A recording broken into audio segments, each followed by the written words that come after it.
Eu fui acometido de uma virose, essa virose levou minha voz embora. E eu acredito que dá para falar sim. Alguma hora pode falhar, mas se vocês tiverem um pouquinho de paciência comigo e der bastante atenção, acredito que vai dar para compreender.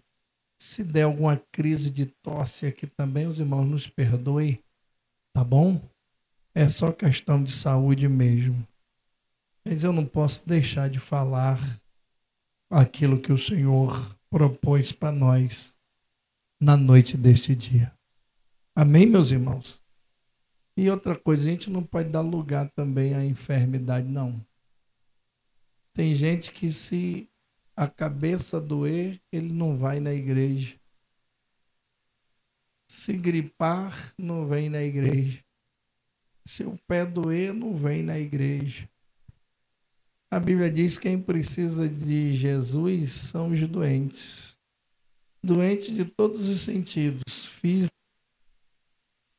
físicos, emocionais e espirituais. Amém, queridos? Meus amados irmãos, eu quero usar, aí eu preciso da sua atenção. Se você desviar a atenção, você não vai compreender, porque eu vou falar pausadamente, tá bom? Então foca a atenção, foca aqui, ó. Queridos irmãos, eu quero usar um pouco de diafragma aqui também, né, para me ajudar na voz. Eu quero chamar a nossa atenção para o texto lido e trazer um tema que a gente vai trabalhar nesse mês de novembro, o último mês do ano, visto que dezembro é só ajuste da casa, dezembro não conta. Quero falar a vós outros sobre permanecendo firmes em tempos difíceis ou tempos de crises. Quem me ouviu, diga glória a Deus. O que foi que eu falei? Mais uma vez. Permanecendo firmes em tempos difíceis ou tempos de crises, tá bom? Queridos, o profeta Abacuque, da qual nós lemos um livro, ele talvez representa muito a nossa vida, o nosso eu. Por que, pastor? Porque Abacuque, diferente da maioria dos demais profetas, ele é um profeta que questiona a Deus, interroga a Deus, por não compreender as circunstâncias da qual ele estava vivendo, da qual o seu povo estava atravessando. Por conta disso, ele questionava a Deus, a maldade imperava, o sofrimento era aplicado em seu povo, a injustiça estava assolando, e diante deste cenário, ele não entendia, e diante deste cenário surgiram questionamentos a Deus. Apesar de Deus explicar para ele que no tempo certo o Senhor faria justiça, no tempo certo o Senhor se revelaria para o seu povo. Mesmo assim, Abacuque, ele questiona o porquê, ele questiona a condição na qual ele estava vivenciando, a qual ele estava vivendo, a qual ele estava atravessando. O livro de Abacuque, ele traz para nós grandes exemplos de fé em meio a crises. Num momento de crises, nós precisamos elevar e ter a nossa fé. E é sobre essa fé em tempos de crise que nós queremos abordar a nossa mensagem nesse mês. Pelo menos 3 tópicos interessantes nós vamos falar nas segundas-feiras. pelo menos de algumas coisas interessantes nós trataremos aqui sobre como ter fé em tempo de crise, como manter firme a nossa crença em tempo de crise. Por quê? Porque Abacuque era como nós. Nós não entendemos as coisas, nós não entendemos o plano de Deus, nós não entendemos os desígnios do Senhor, nós não entendemos o momento que atravessamos, e por não entender essas coisas, é normal questionar e às vezes gerar até dúvida no coração. Mas quando paramos para ver, para observar, para ler, para meditar, nós vamos entender que Deus está sempre no controle de tudo. Por isso nós precisamos viver pela fé. Por isso nós temos que confiar, porque o nosso Deus pode estar pegando fogo em tudo, mas Deus não abriu mão do controle de todas as coisas. Tudo está sob o seu poder. Nós questionamos a Deus, e isso é fato, pois somos humanos. E a nossa humanidade é limitada. Nós somos limitados em todas as áreas da nossa vida. Por isso, sempre dependeremos da fé. Por isso, nós cristãos, aquilo que não conseguimos explicar, atribuímos à fé, atribuímos ao espiritual, atribuímos ao milagre. Essa é nossa válvula de escape. Esse é nosso socorro. Essa é nossa justificativa. No entanto, amados e queridos irmãos, nós precisamos entender que a fé é a certeza de que Deus vai agir e no final tudo contribuirá para o nosso bem.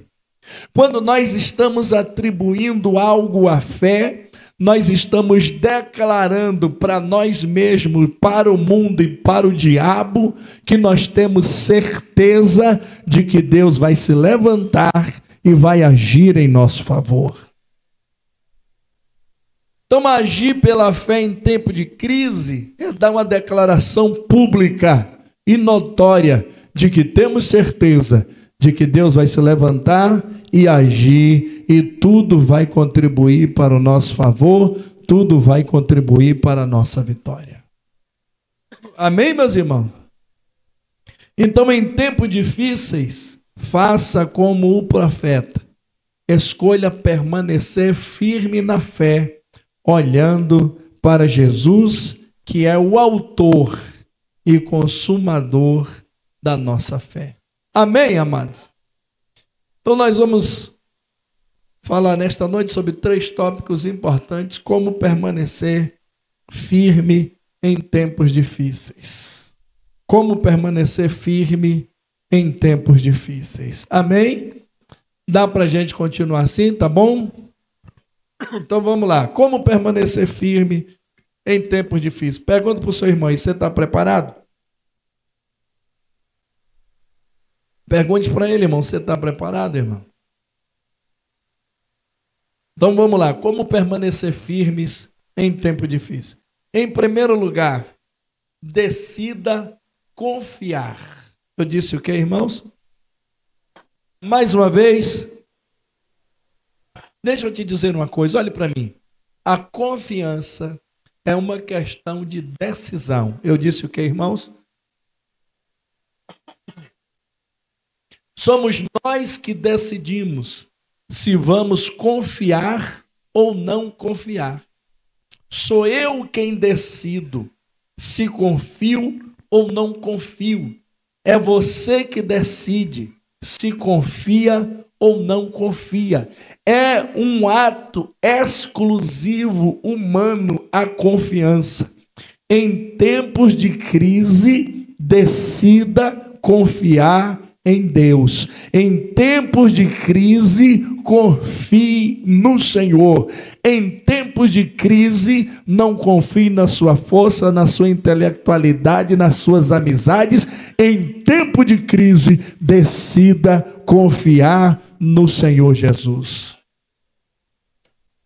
O que é confiança, pastor? Confiança é a crença inequívoca, é a certeza, é a firmeza de que algo não falhará. O que é confiança? Confiança é a crença inequívoca, é a certeza, é a firmeza de que algo não falhará. Quando você decide confiar em Deus, olhe para mim, você está dizendo: eu tenho certeza que Deus não vai falhar comigo. Quando você decide confiar em Deus, você está dizendo: eu tenho convicção de que Deus não vai falhar comigo. Quando você decide confiar em Deus, você está dizendo: eu estou firmado, sabendo de que Deus não falhará comigo. Glória a Deus. Então, confiar é ter a certeza, a convicção, a confiança de que Deus não vai falhar, ainda que todos digam ao contrário. Amém, querido? Confiar é ir na contramão das opiniões contrárias. Confiar é ir na contramão daqueles que se opõem contra Deus. A confiança, ainda que você esteja sozinho, permaneça confiando em Deus. Decida confiar. O profeta declara, nós lemos: ainda que a figueira, ainda que a videira, ainda que as malhadas, o que o profeta está dizendo? Pode faltar comida, pode faltar bebida, pode faltar mantimento, pode faltar abrigo, todavia a minha alma vai estar alegre no Senhor. Isto é confiança. Ele está dizendo: pode me faltar tudo, mas eu tenho certeza que mesmo me faltando tudo, ainda a minha confiança, a minha alma estará alegre no Senhor, descansando nele, que é o meu Deus. Meu espírito não vai entristecer, ainda que o corpo venha desfalecer, meu espírito estará alegre no Deus que é a minha salvação. O apóstolo Paulo tinha essa convicção. Quando ele escreve aos Romanos, no capítulo 8, ele diz: quem nos separará do amor de Cristo? Quem pode me afastar deste amor? Olha que convicção. Ele diz assim: eu tenho convicção de que nem morte, nem vida, nem principados, nem potestades, nem coisas do presente, nem coisas do porvir, nem poderes, nem altura, nem profundidade, ou qualquer outra criatura poderá me separar do amor de Deus que está em Cristo Jesus, nosso Senhor. O apóstolo Paulo tinha tanta convicção, irmãos, que ele está dizendo, declarando: pode descer miríades de anjos ou de demônios, nenhum deles tem poder de nos afastar ou de me afastar do amor de Deus que está em Cristo Jesus. Isto é a confiança do cristão, e essa confiança é você quem decide ter.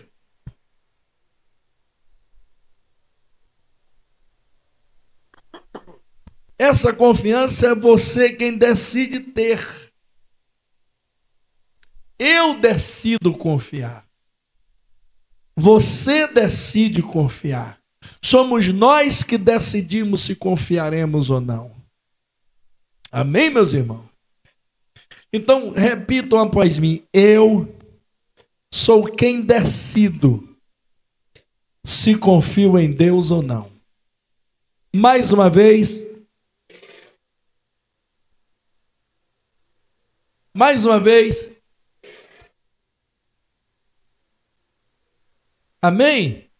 Por que eu estou pedindo para você repetir isso? Porque muitos de nós, no momento de dificuldade, fraqueza e tropeções, culpa alguém. Ah, eu tropecei porque fulano falou de mim.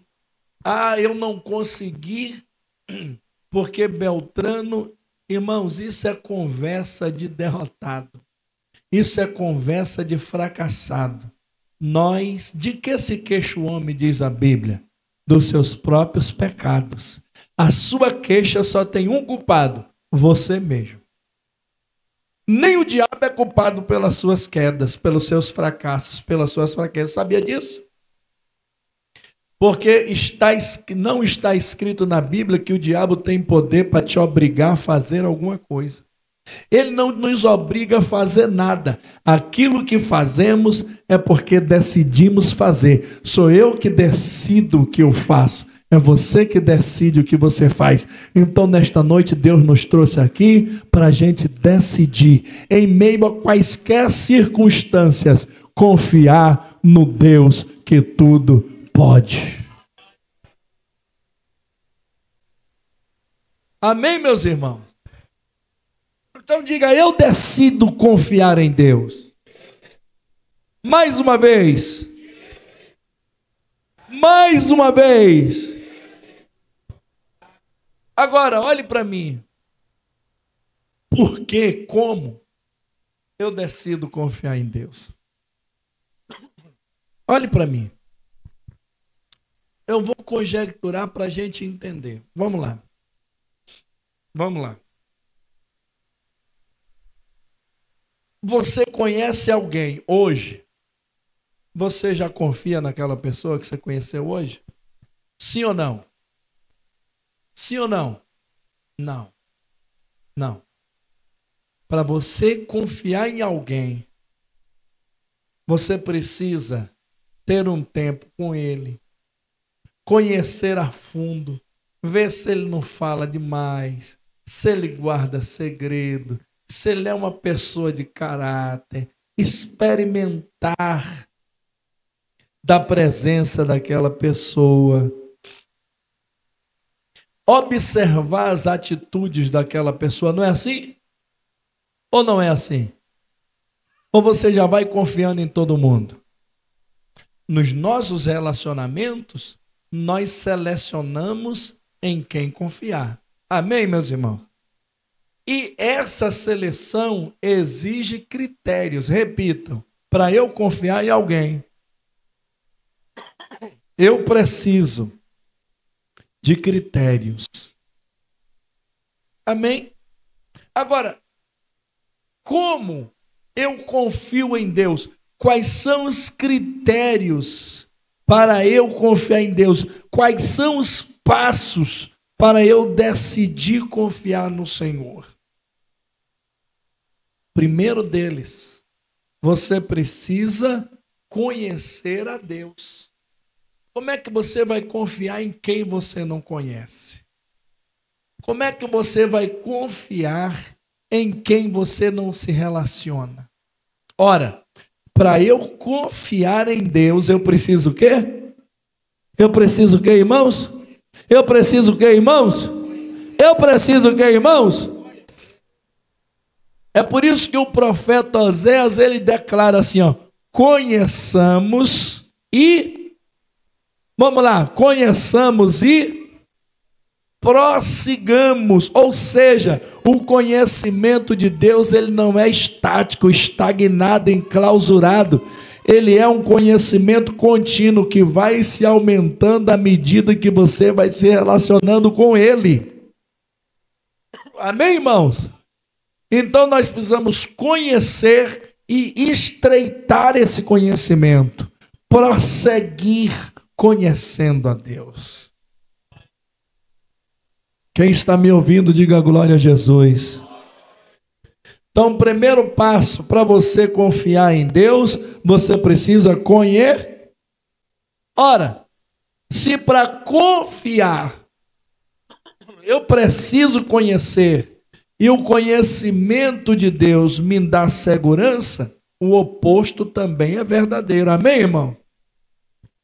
Quem não conhece a Deus perece.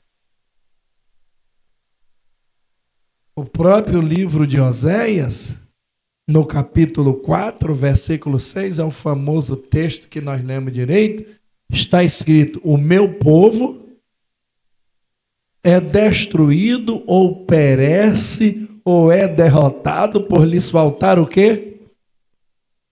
Faltar o quê, irmãos? Faltar o quê? E esse conhecimento é de quê? De Deus. Então, ora, para eu decidir confiar no Senhor, eu preciso conhecê-lo. Pastor, se eu confio em Deus, confio em Deus. E por que eu confio em Deus? Porque eu conheço a Deus. Quando eu não conhecia, eu não confiava. Eu achava que Deus era um Deus qualquer, igual aos demais deuses que dizem existir por aí. Mas a partir do momento que eu passei a conhecê-lo, eu entendi que ele é confiável e é o único Deus verdadeiro. Então, por isso, nós precisamos decidir confiar no Senhor. O conhecimento é a chave. O conhecimento é o quê? Quando você olha lá em Josué 24, a Bíblia diz, olhem para mim, que Josué reúne o povo. Josué faz o quê? Olhe para mim, irmão. Josué faz o quê? Josué faz o quê? Isso, vamos ficar ligados. Josué faz o quê? Josué então reúne o povo e começa a falar de tudo, de quem é Deus. Olha o conhecimento de Josué. Quem éramos nós? Nós não éramos nada. Deus nos tirou do Egito. Deus nos levou pelo deserto. De dia tinha uma nuvem, de noite tinha uma coluna. Quando a gente tinha sede, saiu água da rocha. Quando a gente tinha fome, caía maná do céu. O povo enjoou do maná. Deus deu carne para o povo, fez de nós reis, fez de nós príncipes, destruiu os reis, os amorreus, destruiu o rei esse, destruiu o rei aquilo. E hoje vocês estão reclamando, pois hoje vocês vão decidir a quem servir. Se o Deus que nos tirou do Egito ou qualquer outro Deus aí, Deus dos amorreus. Porém, vocês têm que saber de uma coisa. Eu e minha casa já decidimos o quê? O que que eles decidiram? Por quê? Porque ele conhecia quem era o Deus que ele servia. Agora deixa eu te dizer uma coisa. Você sabia que tem gente que anda com Deus e não conhece a Deus? Está na igreja, mas não conhece o Deus. Conhece de ouvir dizer.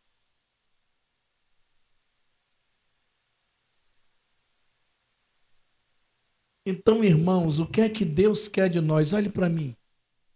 Que nós nos aprofundamos no conhecimento dele.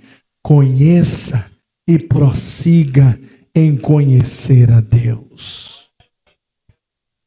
Amém, queridos? Segundo, para decidir a confiar é preciso conhecer, e a gente conhece, conhecendo, nós precisamos também experimentar de Deus e da providência de Deus.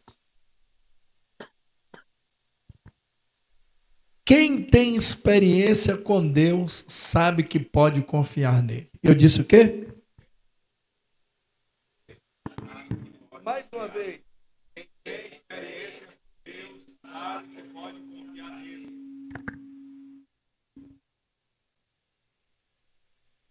Quem tem experiência com Deus sabe que pode, tanto lugar para o mosquito cair, vai cair dentro da minha água.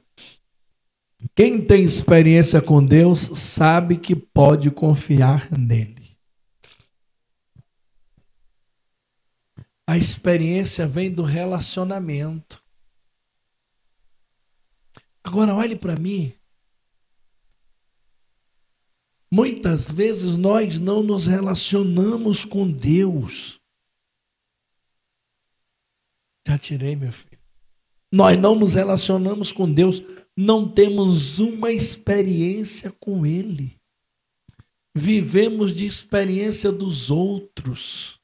vivemos de milagres dos outros. Irmãos, uma das formas de conhecer a Deus é experimentar dele. Olhe para mim, e Deus não está distante, Deus está perto de nós. Deus quer ser tocado por nós, Deus quer ser experimentado por nós, Deus quer fazer parte da nossa vida. Então nós precisamos ter experiência com Ele. E a experiência eleva a nossa decisão. Amém, meus irmãos? Todos nós somos conhecidos pelas nossas características. E você sabe, alguém pode falar alguma coisa a meu respeito, a seu respeito. Você vai dizer, rapaz, isso não é do pastor, não. Ou isso não é de fulano, não. Porque você conhece as características, nós que somos homens. Imagine o nosso Deus, que é santo, justo, fiel, todo-poderoso. Quando você se relaciona e experimenta Deus, você sabe aonde Ele está, do que Ele é capaz e a atenção que Ele dá para você. Amém, meus irmãos? Eu vou te provar na Bíblia. A história bastante conhecida que a gente lê em 2 de Reis, no capítulo número 6, versículo 17, a história de Eliseu. Eliseu está no monte com seus servos. Está onde? E o que acontece embaixo do monte quando o servo dele acorda? O que acontece, irmãos? Está cercado, diga cercado. Diga cercado pelo exército. E aí, o servo de Eliseu, o moço de Eliseu, diga para ele, meu senhor, nós estamos cercados. E Eliseu responde para ele, fique tranquilo, maior é o que está conosco. Olha a confiança de Eliseu. Maior é o que está do que o que estão com eles. Irmãos, isso é a confiança de quem experimenta Deus. Mas o servo insistiu, Senhor, os inimigos. Aí Eliseu, acredito que naquele momento de ira, disse, Senhor, abra os olhos dele para que ele possa ver. E a Bíblia diz, quando ele termina de orar, o moço de Eliseu vê um monte com milhares e milhares de carros e cavaleiros de fogo, e ele exclama, meu Senhor, carros de fogo e seus cavaleiros. Agora, o interessante é que a Bíblia não diz que Eliseu viu os carros, viu os cavaleiros. A Bíblia não diz isso. Diz que o moço dele viu. Mas Eliseu tinha tanta convicção que nem pediu para abrir os olhos, que os olhos deles espirituais já estavam abertos. Pediu para abrir os olhos do moço. Às vezes, irmãos, nós precisamos pedir a Deus para abrir os nossos olhos para que a gente possa enxergar a providência de Deus nas nossas vidas. E quem tem experiência com Deus, vive experimentando de Deus, pode até não ver, mas tem certeza que a presença de Deus é real. Amém? Por exemplo, ninguém consegue ver Jesus aqui. Amém, queridos? Ninguém vê.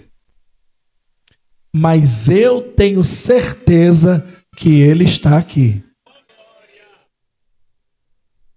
Amém, querido? Eu tenho certeza que Ele está aqui. Por quê? Porque a experiência nos faz ver com os olhos espirituais, com os olhos da fé. Glória a Deus. Então decida confiar. Como é que eu faço isso, pastor? Conhecendo a Deus, experimentando de Deus e deixando Deus agir. Eu estou falando do primeiro tópico. Qual é o primeiro tópico? Decida. E como é que eu aprendo a decidir, a confiar? Quando eu conheço a Deus, experimento de Deus e deixo Deus agir. Quem não confia, age por conta própria. Quem não confia, age segundo a sua própria vontade, seu próprio desejo. Quem não confia, usa suas próprias armas. Quem não confia, usa suas próprias forças. Mas quem confia, deixa Deus agir. Eu já contei para os irmãos e vou repetir. Eu aprendi uma frase que mudou minha vida. Eu, novo convertido ainda, já obreiro, eu ouvi de um pastor que ele diz assim: o justo não se defende. Se você é fiel a Deus, está agindo com justiça, você não precisa se defender. Profetize para o seu irmão, diga assim: não se defenda. Tem um poderoso que defende você.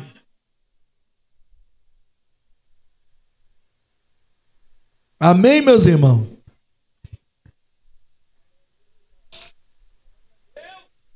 Irmãos, quem anda se defendendo não confia em Deus.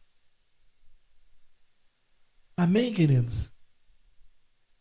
Aconteceram alguns episódios e alguém buscou outra pessoa e disse: fulano, você tem que reagir. Você precisa tomar alguma providência. Fulano está fazendo isso. Você vai fazer o que? Ele disse: nada. Mas por que você não vai fazer nada? Porque eu tenho um Deus que me defende, que briga por mim. Então, meus irmãos, deixa eu falar olhando nos seus olhos aqui, com essa pouca voz nesta noite. Você não precisa se defender. Há um Deus que te defende diante dos seus inimigos. Diante dos teus acusadores tem um Deus que se coloca como seu advogado. Amém, meus irmãos? E a Bíblia diz que nós temos um advogado. Então não se defenda. Deixa Deus agir. Deus vai agir em teu favor. Eu gosto muito dos Salmos 46. E você já parou para analisar os Salmos 46, irmãos? Já viu a grandeza daquele salmo? Olha como o salmista começa: Deus é o nosso refúgio e fortaleza. O que é que ele está dizendo? Estão te acusando? Se refugie em Deus, se esconda na fortaleza de Deus. Aí ele continua: socorro bem presente na angústia. Está angustiado? Deus é o teu socorro. E ele continua: pelo que não temeremos, não tenha medo, ainda que a terra se mude, ainda que os montes se transportem para o meio dos mares, ainda que as águas rujam e se perturbem, há um rio cujas correntes alegram a cidade de Deus, o santuário das moradas do Altíssimo. Deus está no meio dela, não será abalada. Deus o ajudará ao romper da manhã. Agora olha que interessante, ele continua dizendo: as nações se embraveceram, os reinos se moveram, ele levantou a sua voz e a terra fez o quê? Se derreteu. Aí ele conclui a primeira parte dizendo: o Senhor dos exércitos está conosco, o Deus de Jacó é o nosso refúgio. Agora, já por quente vitorioso, a segunda parte, ele diz: vinde, contemplai as obras do Senhor, que desolações tem feito na terra. Ele faz cessar a guerra até o fim da terra. Quebra o arco, corta a lança, queima os carros no fogo. Aquietai-vos e sabei que eu sou Deus. Serei exaltado entre as nações e serei exaltado sobre a terra. O Senhor dos exércitos está conosco. O Deus de Jacó é o nosso refúgio. Então, quem tem essa confiança, irmãos, fica quieto, não abre a boca para se defender, não se vinga, não vai atrás de processo, não prejudica ninguém, pelo contrário, ele entrega ao Deus, e quando você entrega a Deus, Deus se exalta através da sua vida. O profeta chega para o rei e diz: parem, estejam quietos e vede o livramento que o Senhor trará para você. Porque os assírios, inimigos que vocês veem, não virão mais. Esse é o Deus que defende aqueles que decidem confiar nele. Se você confiar em Deus, ele pelejará por você. Amém, meus irmãos? Glória a Deus. Decida. Glória a Jesus. Segundo tópico. Tá bom até aí, irmãos?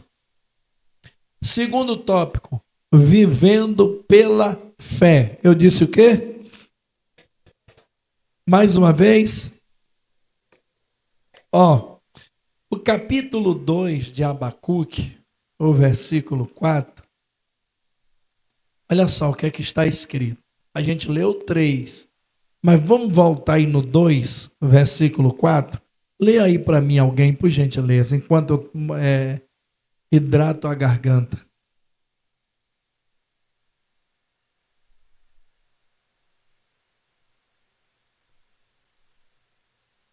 O justo,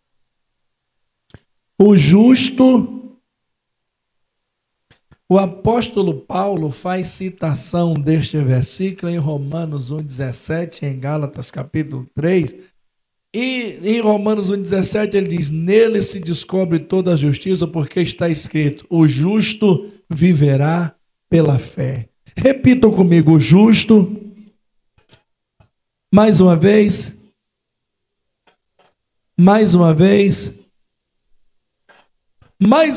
irmão. Quem vive pela fé, olha o que eu falei já nesse instante. Quem vive pela fé entende, tem certeza que no tempo de crise Deus traz a providência na hora certa. Aleluia. Aleluia. O que é viver pela fé, pastor? É viver tendo a certeza que a providência, a resposta, a recompensa não vem de outro lugar a não ser de Deus.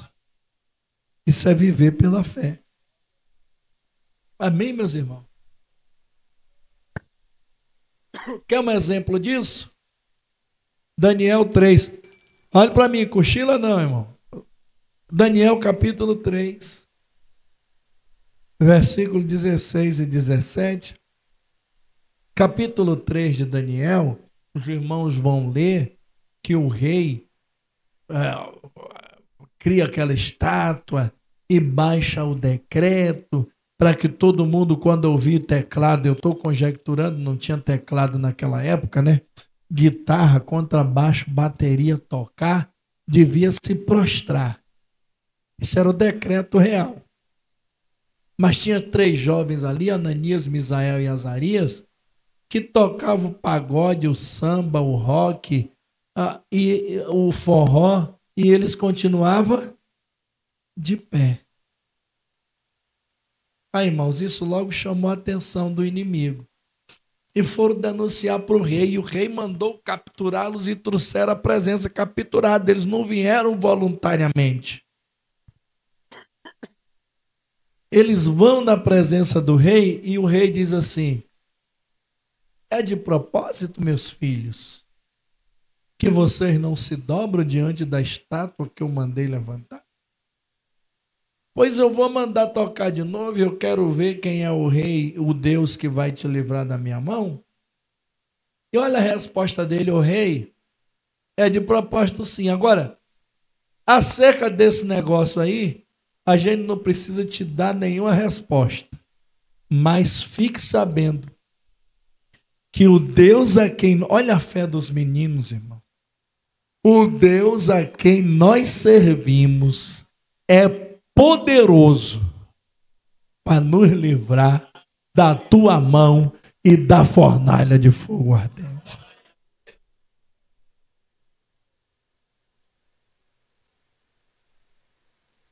Irmão, você já parou para analisar o tamanho dessa fé? O rei não estava dizendo que ia cortar a Bolsa Família dele.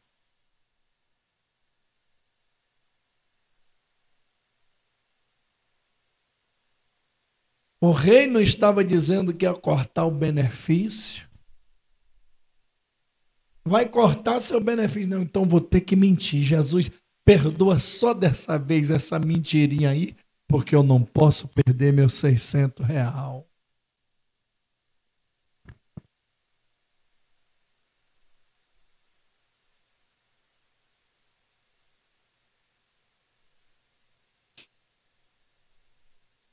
Não, não foi perder R$600. Não foi cortar benefício. Eram ser queimados vivos. Era o que, irmãos? E eles disseram: rei, é de propósito. Nós não dobramos o joelho, nem o joelho vamos dobrar para adorar a tua estátua. Pode aquecer o que tu quiser, fazer o que tu quiser, mas nós não nos prostraremos.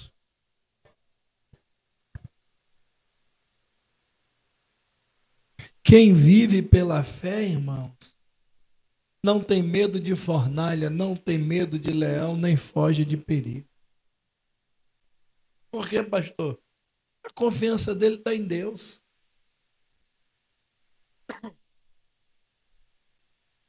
Amém, querido?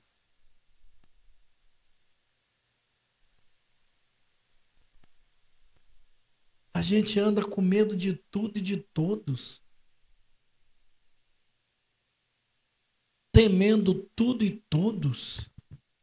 Quem vive pela fé não curva sua cabeça diante do inimigo, nem tem medo de ameaça. Tema da nossa campanha das quartas-feiras, Neemias capítulo 6. Olha, Neemias, foge porque estão querendo lhe matar, você vai morrer, vão fazer isso com você. Ele olha para os cabos, irmãos, talvez a frase mais espetacular dita por um homem na Bíblia. Olhe para mim.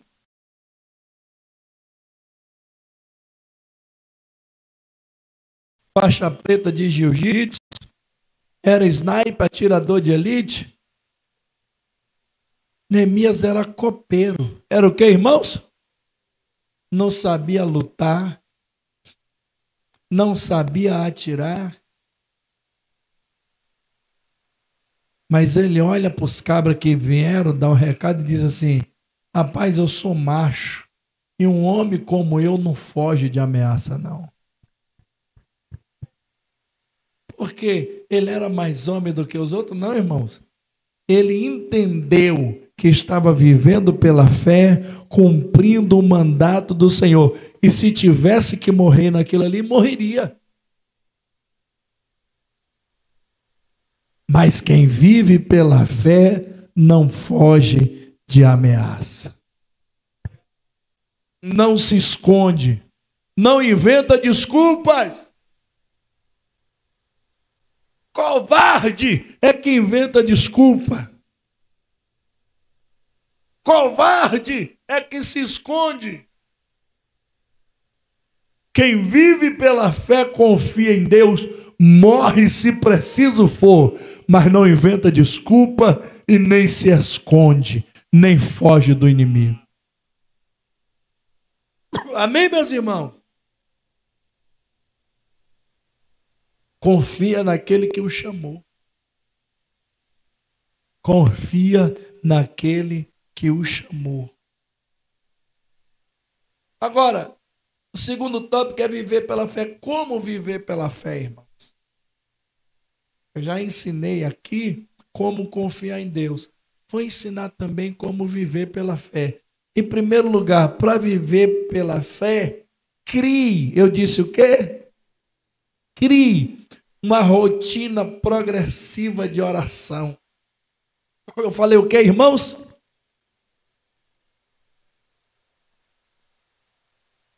Se você não orar, se você não tiver um costume de orar, uma rotina de oração progressiva, você jamais vai viver pela fé. Por quê? Você vai viver segundo a vista, segundo a carne, segundo o seu próprio eu. Eu disse o quê, irmãos? Crie o quê? Agora, eu vou falar uma coisa aqui. Talvez alguém até se sinta ofendido. A minha intenção não é essa. E talvez muita gente não concorde. É direito seu. Agora, nós aprendemos de forma diferente. Veja bem, nós precisamos ter uma rotina, um hábito, um costume de orar. Amém, querido? Como é que a gente faz? Surgiu a dificuldade, a gente vai o quê? Cria uma campanha de oração. A maioria de nós não fazemos assim? Ou seja, é errado o pastor criar campanha? Não é isso que eu estou dizendo. Eu estou dizendo que só orar, o que eu estou querendo dizer é isso. Só orar quando o problema acontecer é que é errado. A Bíblia nos ensina a orar sem cessar, a manter uma rotina de oração, orando em todo o tempo. Nós precisamos dessa rotina. Não é errado a gente, vez ou outra, fazer orações específicas. É errado, pastor? Não. A Bíblia diz que Pedro estava preso e a igreja entrou em campanha de oração por ele. Mas a rotina de oração existia. A hora, às 3 da tarde, chamada hora da oração. Todos os dias tinha a hora da oração. Era a rotina. Amém, irmão? Mas a gente não ora. Acontece o problema, aí a gente vai orar. Quando a gente olha para a Bíblia, a gente vê, lá em Daniel, o rei baixou um decreto para quem fizesse qualquer prece, qualquer oração, qualquer pedido a outro Deus que não fosse o rei, seria jogado na cova dos leões. Está escrito em Daniel capítulo 6. Vocês conhecem a história. A Bíblia diz que depois que saiu do decreto, Daniel foi para onde? Por quarto dele. Fazer o quê? Orar. Mas olha, ele não desafiou a autoridade do rei, não, que você não leu o versículo completo. A Bíblia diz que ele foi orar como era costume fazer todos os dias. De manhã, meio-dia e à tarde. Pois todos os dias ele orava 3 vezes. Saiu o decreto. Ele não mudou. Ele orava quantas vezes? Antes do decreto? Depois do decreto? Amém, meus irmãos? Essa era a rotina de Daniel, a rotina de oração. Ele tinha essa rotina. E Deus resolveu, porque ele escolheu viver pela fé. Não trocou a sua fé com medo do decreto do rei.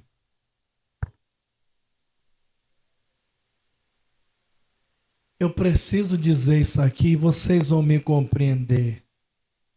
Há pouco tempo atrás, há cerca de 5 anos atrás, saíram vários decretos.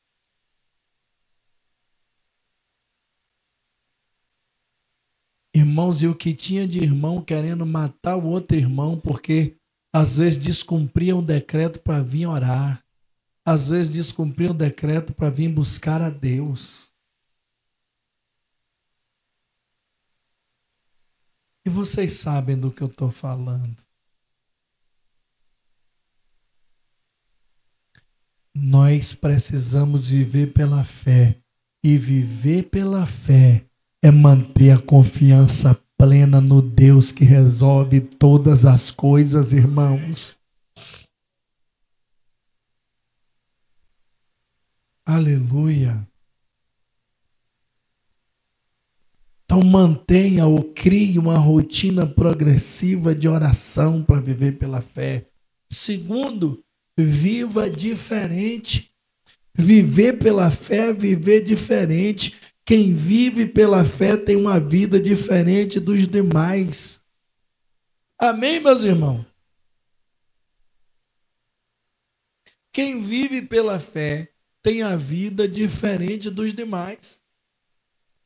Lembra daquela mulher que todo dia o profeta, todo dia não, de quando em quando, o profeta passava na sua cidade e um dia ela chamou o marido e disse: meu bem, eu estou observando esse moço que ela não conhecia, mas o viver dele, o comportamento dele, a fala dele, o andar dele era diferente. E ela disse assim, ó, ele vive diferente. Eu tenho observado que cheguei à conclusão que ele é um santo homem de Deus. Em Antioquia, os munícipes viram os discípulos e disseram: esses meninos são pequenos cristos, porque se comportam como Cristo comportava, fala como Cristo falava, tem uma vida como Cristo tinha, então eles são cristãos. Quem vive pela fé, irmãos, tem uma vida diferente. Os iguais Deus trata com igualdade, mas quem é diferente, Deus trata de forma diferente. O pastor, Deus faz acepção de pessoas, entenda como você quiser. Os iguais Deus trata com igualdade, mas quem é diferente, Deus trata diferente. Prova na Bíblia, pastor, vou provar. Deus chama Miriam, Arão e Moisés. Deus chama quem? Ele diz assim: Miriam e Arão, tem profeta no meio de vocês? Tem? Se tiver, irmãos, e tinha. Deus deu 2 tapas na cara de Miriam e Arão, que tinha profeta. Miriam era profetisa, era ou não era? Arão era sacerdote, era profeta. Deus diz: se tiver, eu falo com eles iguais, por sonhos, visões e revelações. Iguais. Mas com meu servo Moisés é diferente. Ele é diferente, eu falo com ele diferente. Eu não tenho segredo com ele eu falo cara a cara. Amém, meus irmãos? Aleluia. E então, se você quiser viver pela fé, crie uma rotina de oração, viva diferente e exercite a sua fé. Você sabia que a nossa fé pode aumentar ou diminuir? Sabia? E até acabar. A Bíblia fala de alguns que apostataram. Se apostatar é afastar-se da fé.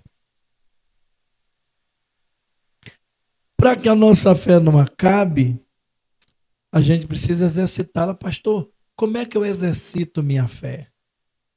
Eu vou falar isso aqui, você nunca mais vai esquecer. Então, sino da atenção, presta atenção. Como é que eu exercito a minha fé? Não fuja dos desafios. Amém, meus irmãos? Os desafios, claro, na obra de Deus, na igreja do Senhor. Por isso que a Bíblia diz, tudo aquilo que vier na tua mão para fazer. Então não fuja dos desafios. Eu ensinando uma vez para um grupo de discípulos e disse, não vai em frente, vai. E alguém perguntou, pastor, e se eu morrer? Morreu. Se for para morrer, morra. Mas não fuja. O problema, irmãos, é que a gente coloca a morte como fim. Só tem medo da morte. Tem gente que nem gosta que eu fale essa palavra morte, morte, morte, morte, morte. Vou falar só porque você não gosta. Morte. Tem gente que tem medo da morte. E só tem medo da morte quem entende que a morte é o fim. Na verdade, a morte é o início da vida. Amém, meus irmãos? Amém, meus irmãos? Eu sei que tenho vida em Cristo, então para mim, viver é lucro e morrer é ganho. Viver ou morrer não faz diferença em Cristo.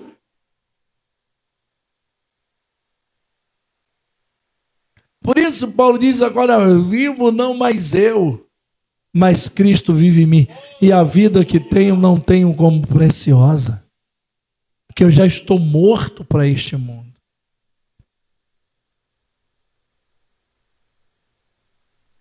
Então não fuja dos desafios. Davi correu o risco de morrer, sim ou não? Irmão, se tivesse bet naquela época, todo mundo apostava contra Davi. A probabilidade de Davi morrer era de 100% na probabilidade humana. Aos olhos humanos. Davi não tinha chance nenhuma contra Golias. Primeiro, porque não tinha habilidade na guerra. Segundo, porque foi para a batalha sem as armas adequadas. Terceiro, porque era pequeno, franzino e fraco. Quarto, porque estava enfrentando alguém que era habilidoso, gigante, forte. Ninguém apostava em Davi. Mas ele disse, se eu tiver que morrer, eu morrerei. Mas eu vou em nome do Deus vivo, a quem esse incircunciso afrontou. Paulo está numa casa pregando, de repente chega um profeta, pega uma cinta, se amarra todinho e profetiza. É assim diz o Espírito de Deus. O dono desta cinta ficará assim, todo amarrado, para onde for. A Bíblia diz que os irmãos vieram ao pé de Paulo e começaram a chorar. Irmão Paulo, não vá, você viu, Deus usa esse rapaz, ele é profeta de verdade. Pode ser, irmãos? Ei, eu estou pronto e disposto não só a ser amarrado, mas a morrer se preciso for, para anunciar o evangelho. Então não fuja dos desafios, irmão. Exercitar a fé é não fugir dos desafios, é não se amedrontar e não se deixar ser vencido pelos problemas. Amém? Como é que eu me deixo ser vencido por problema? Aparece um problema, a pessoa se deprime. Aparece um problema, a pessoa começa a ficar cabisbaixo, choroso pelos cantos. O que foi o problema? O problema existe para ser solucionado, irmãos. Amém? Eu já disse aqui, só tem 2 tipos de problema. Quantos? O que você resolve e o que Deus resolve. O que você resolve, levanta a cabeça e resolva. E o que Deus resolve, entrega para Ele, que Ele sabe como resolver. Glória a Deus. Então, decida confiar, viva pela fé. Terceiro e último tópico. Terceiro tópico, vamos lá. Deus está no controle. Pastor, como eu permanecer firme em tempos difíceis? Decida confiar, viva pela fé e acredite, Deus está no controle. Quais são os 3 tópicos de hoje? E Deus, mais uma vez,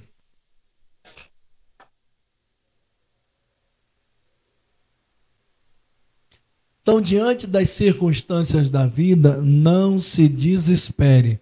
Deus está no controle de tudo. Quem tem certeza que Deus está no controle de tudo, não se desespera. Repita isso que eu falei.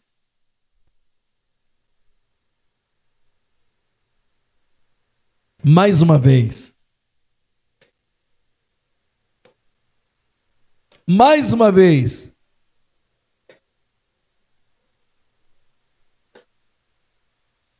Veja o que houve com Abraão. Abraão escuta uma voz. Ele escutou o quê? Dizendo: sai da tua casa, do meio dos teus parentes, para uma terra que eu vou te mostrar. E a Bíblia diz que ele saiu sem saber para onde ia. Vai para onde, Abraão? Não sei. Vai fazer o que, Abraão? Não sei. Quem te mandou, Abraão? Não sei. Eu ouvi a voz que disse: vai, eu criei e estou indo.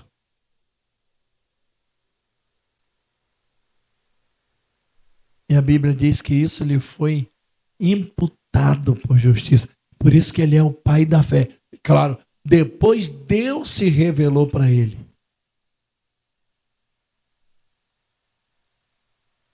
Mas a Bíblia diz que ele creu. Interessante, irmãos, é que Deus não disse para onde ele ia, disse? Mostrou a estrada? Deu GPS? Deu mantimento? Só disse: vai.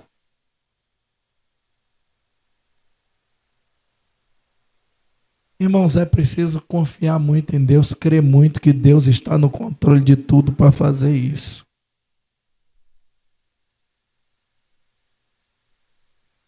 Ele entendeu que a sua vida, o seu futuro, a sua trajetória, a sua história estava no controle de Deus. Quem sabe que Deus está no controle entende que há um tempo determinado para todas as coisas, que é o tempo de Deus. Quem sabe que Deus está no controle não se desespera.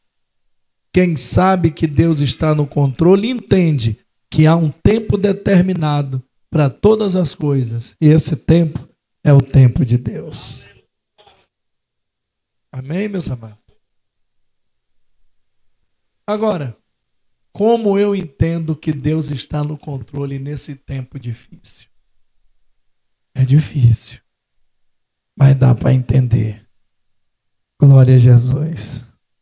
Eu quero tomar como base um texto muito interessante, que eu já preguei sobre ele aqui várias vezes, que está escrito em Mateus capítulo 4, em Marcos capítulo 4, está escrito em Lucas e está escrito em Mateus também, que é a passagem da tempestade no mar. De que, irmãos? No mar da Galileia. Então, eu vou usar aquela tempestade para mostrar que Deus está no controle, que você pode saber. Como é que eu sei que Deus está no controle em tempos difíceis? Vou tomar a tempestade como base.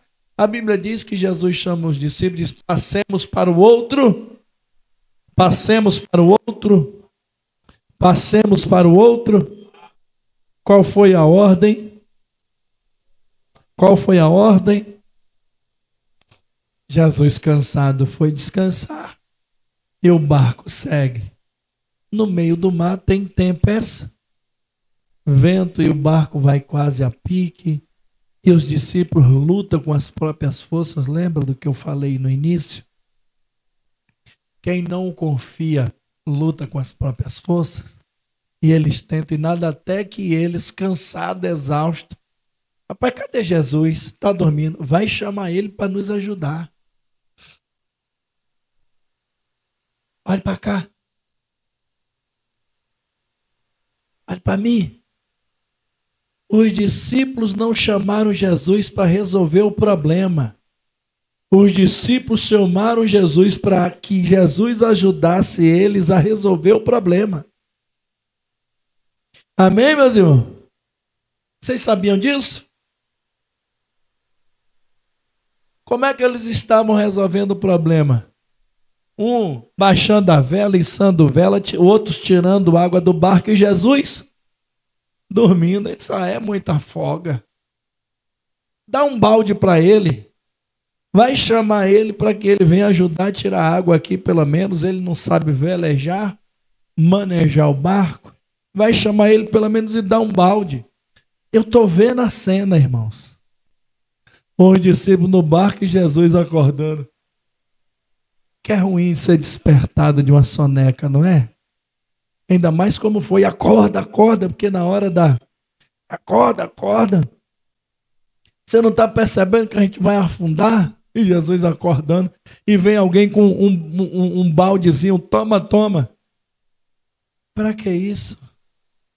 Homens de pequena fé.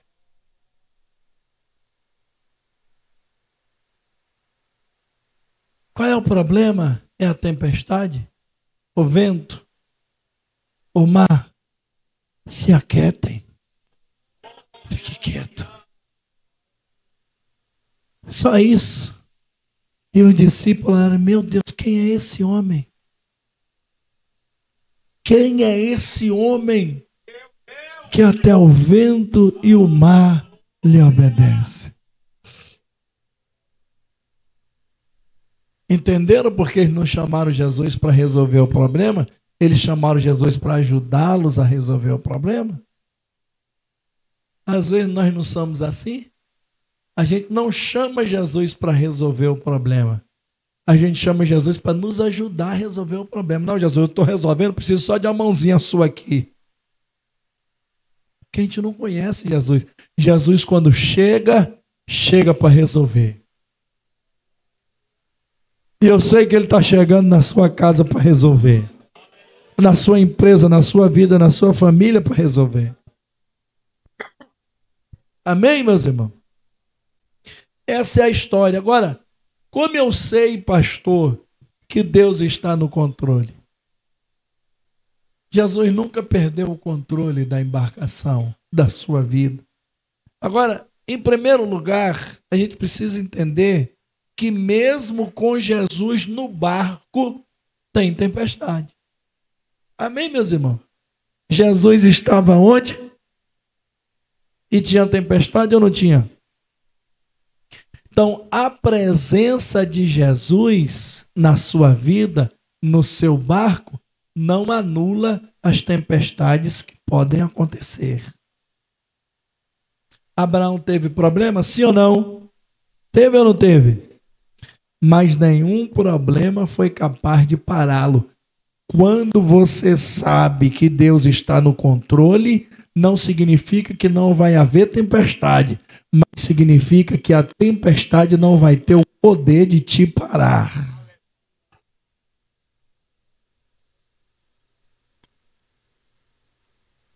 Pode até ter tempestade, mas essa tempestade não tem o poder de te parar. Por quê? Porque o Deus que controla a tempestade está no teu barco.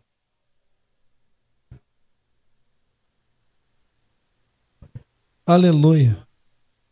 Às vezes a gente entende, acha, pensa como Abacuque pensou, que o fato dele crer em Deus, confiar em Deus, estava isento das intempéries da vida. Não, irmãos. Mesmo com Cristo no barco, há tempestade. Segundo, como é que eu sei que Deus está no controle? Entenda que o tempo de resolver é de Deus, não é nosso. Às vezes a gente acha que Deus não está no controle porque Ele não resolveu no nosso tempo. Mas o tempo não é nosso, irmãos, o tempo é de quem? Nós queremos tudo ao nosso tempo, a nossa hora, o nosso jeito. Mas nós precisamos entender que o tempo é de Deus, a hora é de Deus, o jeito é de Deus, o momento é de Deus. É quando Deus quer, não quando você quer. Amém, queridos? Maria chegou para Jesus e disse: depressa, Jesus, acabou o vinho. Ele disse: ô mulher, eu não tenho nada contigo não. Ainda não é chegada a minha... Amém, meus irmãos? Glória a Deus. Glória a Jesus. Quando é que eu sei que Deus está no controle? Quando mesmo com Jesus no barco há tempestade. Quando eu entendo que o tempo de resolver é de Deus e não é meu. E quando eu entendo que a peleja não é para me matar, mas para a glória de Deus. Amém, meus irmãos? Olhe para cá. Quantas pelejas, quantas guerras, quanto problema você já passou? Quem aqui nunca passou por problema, levanta a mão, só para eu conhecer. Só para eu conhecer. Quem aqui nunca enfrentou batalhas e pelejas, levanta a mão, só para eu conhecer. Tem não, é? Você morreu na peleja? Você morreu na batalha? Morreu? Morreu? Claro que não, você está aqui. Se você não morreu na peleja, é porque Deus está no controle da sua vida. Amém, querido? Pastor, por quê? Salmo 124, versículo 2 e 3. Olha o que é que o salmista diz. Ele conhecia Deus e conhecia o inimigo. E ele diz: ora, diga Israel, se não fora o Senhor, o nosso inimigo nos teria engolido vivos. Irmãos, o inimigo, a sede do inimigo é dar cabo à sua vida. A sede do inimigo é te engolir vivo. A sede do inimigo é prender você no laço. Mas o laço quebra e você escapa todos os dias. A morte pode até bater na sua porta, mas você não tomba na peleja. 1000 caem ao teu lado, 10.000 à tua direita, mas você não é atingido.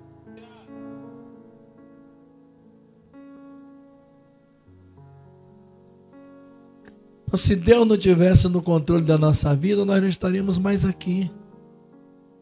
Se você está ainda aqui, dando glória a Deus e ouvindo esse pastor com a voz rouca pregar nesta noite, é porque Deus está no controle da sua vida. Você não morre na peleja. Aleluia!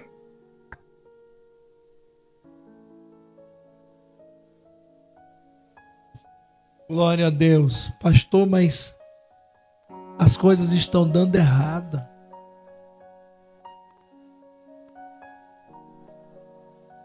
Olhe para mim, irmãos. Às vezes nós queremos alguma coisa de Deus de qualquer jeito, de qualquer forma.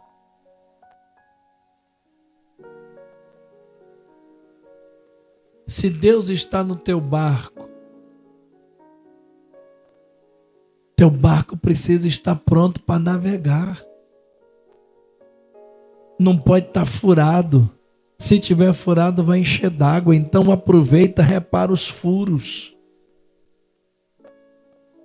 Nosso vaso não pode estar rachado, porque Deus vai encher e vai dar vazão pelas rachaduras. Então repara o vaso. Hoje você está na casa do oleiro, é tempo de descer e dizer para o oleiro: eu estou pronto a ser consertado, a ser reparado.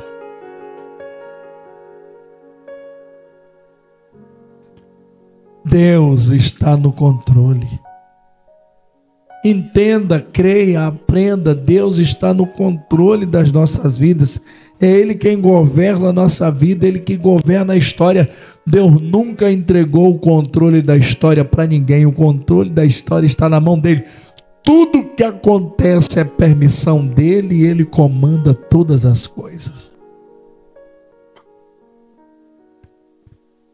Amém, querido? Então não se desespere.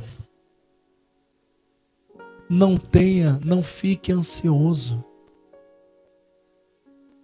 Permaneça fiel, que no momento certo, na hora certa, Ele vai entrar e resolver essa tempestade na sua vida. Ele vai chegar e mandar o vento acalmar, mandar o mar se aquietar, e vai haver bonança, porque a ordem dele é que você vai chegar do outro lado. Amém? A ordem dele foi qual? Chegar aonde?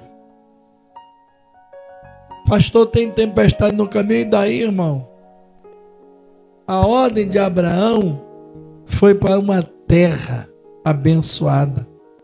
Na trajetória teve problemas, teve perigo, mas chegou no lugar que Deus prometeu. Olhe para mim, você vai chegar onde Deus prometeu. Não fraqueje, não pare no caminho, continue, porque quem prometeu é fiel. Permaneça firme em tempos difíceis, porque a vitória vai chegar em nome de Jesus. Amém, queridos? Deus abençoe a sua vida. Deus abençoe a sua casa. Glória a Deus. Aleluia. Nós vamos agora servir ao Senhor com os dízimos e as ofertas. Eu quero pedir aqui outro microfone, que esse microfone não está bom. A você que está nos acompanhando pela internet, você tem a oportunidade agora de ofertar também ao Senhor, servindo ao Senhor com esta oferta. Os irmãos vão ficar de fé, o presbítero Genivaldo vai estar fazendo essa oração, abençoando a sua vida. A você que está nos abençoando a sua casa, abençoando os seus negócios. Pegue a oferta do Senhor, pegue o dízimo do Senhor. Vamos orar a Deus e devolver a Ele o que é dele. Logo na sequência, a banda vai estar louvando, você vai sair do seu lugar, o presbítero Fabrício e Fábio vão descer para abençoar a sua vida. Vai. Amém. Saúde a todos com a paz do Senhor. Oremos. Ó Deus, nós estamos agradecidos, Pai, pela revelação da Tua palavra ao nosso espírito. E neste momento, ó Pai, queremos Te apresentar os Teus filhos que vão devolvê-lo, o dízimo também que vão ofertá-lo. Eu Te peço uma bênção, Senhor, que o Senhor possa, ó Deus, abençoá-lo 100 vezes mais, porque o Senhor é poderoso para fazer muito além daquilo que nós pedimos ou pensamos. Então, em nome de Jesus, ó Pai, eu peço uma bênção para a vida deles, em nome de Jesus. Amém. Amém. No 3, 1, 2, 3. Celebrai com júbilo ao Senhor, todos moradores da terra. Servi ao Senhor com alegria e apresentai-vos a Ele com cântico. Sabem que o Senhor é bom e eterna é a sua bondade e a sua fidelidade de geração a geração. Aleluia, glória, aleluia. Aleluia, glória, aleluia. Aleluia, glória, aleluia. Aleluia, glória, aleluia. Aleluia, glória, aleluia. Aleluia, glória, aleluia. Aleluia, glória, aleluia. Glória a Deus. Meus irmãos, deixa eu apresentar os obreiros que estão conosco nesta noite. Eu quero começar apresentando nossos irmãos novos convertidos. Por favor, os irmãos novos convertidos que vieram no culto ontem, hoje também, coloque-se de pé, por gentileza. Primeiro, agradecer nossos amigos e irmãos que estavam nos acompanhando pela internet. Deus abençoe sua casa, sua vida e sua família. Até a próxima.